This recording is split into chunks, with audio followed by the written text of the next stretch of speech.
Hi, it's Dr. Maggie Perry with Tell Me What You're Proud Of. And in this episode, I'll be having another session with Jim. Jim was on the show several months ago, and so welcome back, Jim. Hi. Hi.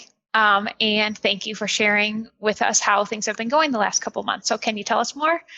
What is your anxiety, OCD, and depression been like over the last couple months? Yeah, work has been really intense lately, and that has led to a struggle with, all three of those at various times. Um, in particular, like work, I've got a bunch of different things going on with work. Some that are like personal projects on the side, others that are, with an actual job I'm getting paid for, others with, my PhD program. So there's a lot of balls in the air. Um, and some parts of work, one of my personal projects involves like some social media and YouTube stuff. It's really easy for that to just take up all my time. And the reason is, one, that it's kind of easy to do, it lends itself, part of it's just like being on Twitter, right? And you could do that all day pretty easily without even realizing it. So there's that aspect to it. But the reason, so not only is it easy to do in that sense, but it's also it's a real trigger for my perfectionism. I get worried that like, oh, if I take time off from this, or if I'm not vigilant with this, I'll like lose my audience or something like that. The people who watch my videos and stuff. Um, so there's that, and I can feel myself being, somewhat compulsive around that. But the problem is, if I follow that, if I listen to that perfectionism, it really doesn't leave room for this other stuff that I need to do.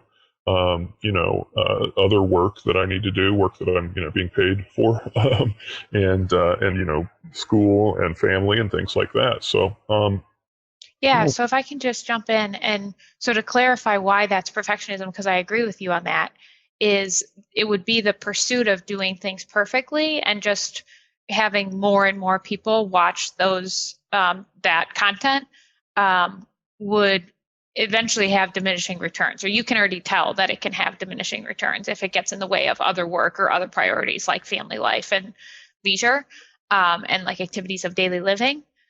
So in that sense that it's perfection, and it's also probably perfectionistic thinking that says if you stop doing what you're doing, then you're going to have this catastrophic consequence. And so there's really kind of two approaches that you can take when you have fears that are catastrophic like that.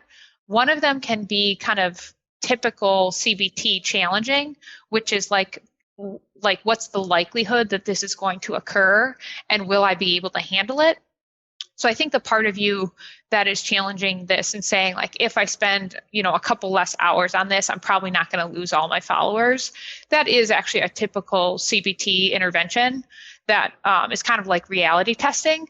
But I think once you get to a point where you're doing that reality testing, if you're still really anxious and uncertain about it, then that's when you'd want to get distance from that storyline. So then you'd maybe go with like, well, maybe I'll lose people, maybe I won't. I'm living with the possibility that that will occur, and then I'm going to trust that I'll be able to handle it because I want to live by my values at other times.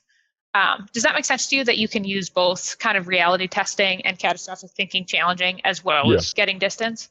Yeah, it does. I probably even had a little emotional perfectionism there because I was like, well, I don't want to do too many I don't want to reassure myself by assessing that it probably won't make that big of a difference. I kind of wanted to take the surrender opportunity, but I found it myself doing the CBT like thing as well.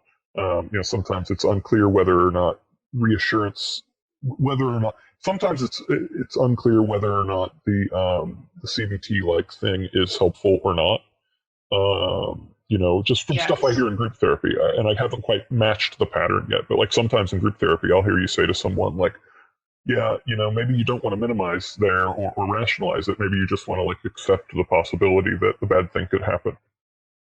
Yeah, that's a really great question. So, if when you're doing reality testing or thought challenging, if it stops there, then that intervention worked. It's really when the thought is persistent, like it comes back, and no matter what you say, it becomes false comfort, and your mind keeps peppering you with some other new question, then you want to diffuse it from it. Okay. So if you have the thought again, like, what if people stop liking me, whether on the internet or in real life? And you say, like, actually, based on the evidence that I have, it doesn't seem like no anybody has stopped liking me. Then that would be the CBT intervention. And if it stops there, great, it's over. If every time you have the thought, what if people don't like me? You say, oh, they probably do. But then your mind says, like, yeah, but remember that mistake you made? Oh, it's probably fine. No, remember that other thing you did? Oh, you made that other mistake. Like if it starts going back and forth in a way that we'd call like worried voice and false comfort, then we want to get above it and use wise mind to observe and diffuse.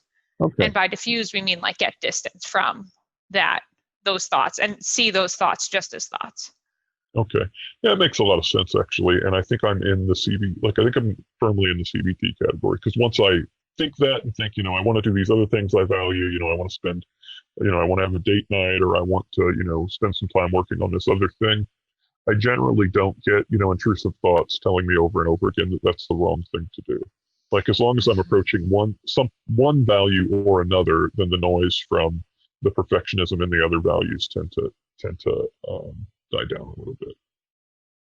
Yeah, that's a great good awareness there and good description. I think that there's for some people different content areas act differently. So Yeah. potentially as it relates to social anxiety or to work anxiety, you might be able to use CBT challenging, but when it comes to something that's more intrusive, then you might have to use diffusion, and all of that can coexist in the same person. So thanks for that example. Yeah, for sure.